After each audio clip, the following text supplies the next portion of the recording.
ऐसा वृद्ध महिला की कहानी। एक बार हम सभी दोस्त जयपुर में घूमने के लिए गए हुए थे।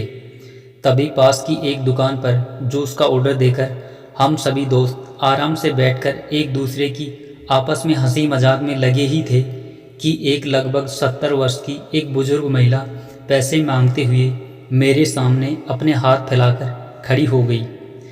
उनकी कमर झुकी हुई थी, चेहरे की झुर्रियों में भूख तैर रही थी, नेत्र भीतर को धसे हुए थे। उनको देखकर मेरे मन में न जाने क्या आया कि मैंने अपनी जेब से सिक्के निकालने के लिए जैसे ही हाथ डाला, तुरंत हाथ वापस खींचते हुए उनसे पूछ लिया, दादी जी आप जूस पी लीजिए। मेरी इस बात पर दादी कम अचंभित हुई और मेरे मित्र अधिक, क्योंकि अगर मैं उनको पैसे देता तो सिर्फ 5 या 10 रुपये ही देता, लेकिन जूस तो 30 रुपये का एक गिलास है। दादी ने हिचकिचाते हुए हाँ भरी और अपने पास जो मांग कर जमा किए हुए 5-10 रुपये थे वो अपने कांपते हाथों से मेरी ओर बढ़ा दिए। मुझे कुछ समझ नहीं आया तो मैंने उनसे पूछा, ये किस लिए दे रही हो दादी माँ? उसने कहा कि बेटा इन पैसों को मिलाकर मेरे जूस के पैसे चुका देना। भावुक तो मैं उनको देखकर ही हो गया था, रही बाकी कसर उनकी इस बात ने पूरी कर दी। दादी की बातें सुनकर मेरी आंखें भर आई और मैंने दुकान वाले से एक गिलास जूस अधिक देने को कहा। उसने अपने पैसे वापस मुट्ठी में बंद कर लिए और पास ही ज़मीन पर बैठ गई। लेकिन मुझे अपनी लाचारी का अनुभव हुआ, क्योंकि मैं वहाँ पर मौजूद दुकानदार, अपने दोस्तों और कई अन्य ग्राहकों की वजह से उनको मैं कुर्सी पर बैठने के लिए नहीं कह सका।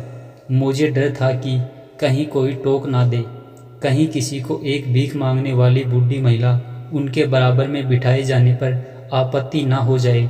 यही सोचकर मैं जिस कुर्सी पर बैठा था वह मुझे काट रही थी। जूस के गिलास हम सब मित्रों और बूढ़ी दादी के हाथों में आते ही मैं अपना गिलास पकड़कर दादी के पास ज़मीन पर ही बैठ गया, क्योंकि ऐसा करने के लिए तो मैं स्वतंत्र था, इससे किसी को आपत्ति नहीं हो सकती थी।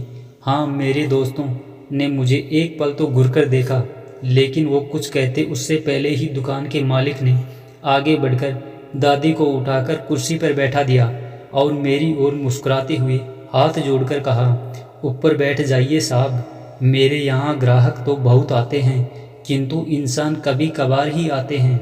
अब सबके हाथों में जूस के गिलास और होठों पर सहज मुस्कुराहट थी। बस एक वो दादी ही थी जिनकी आंखों में तृप्ति के आंसू, होठों पर मलाई के कुछ अंश और दिल में सैकड़ों दुआएं थी। न जाने क्यों जब कभी हमें 5-10 रुपये किसी भूखे गरीब को देने या उस पर खर्च करने होते हैं तो वो हमें बहुत ज़्यादा लगते हैं, लेकिन सोचिए कि क्या वो चंद रुपए किसी के मन को तृप्त करने से अधिक कीमती हैं?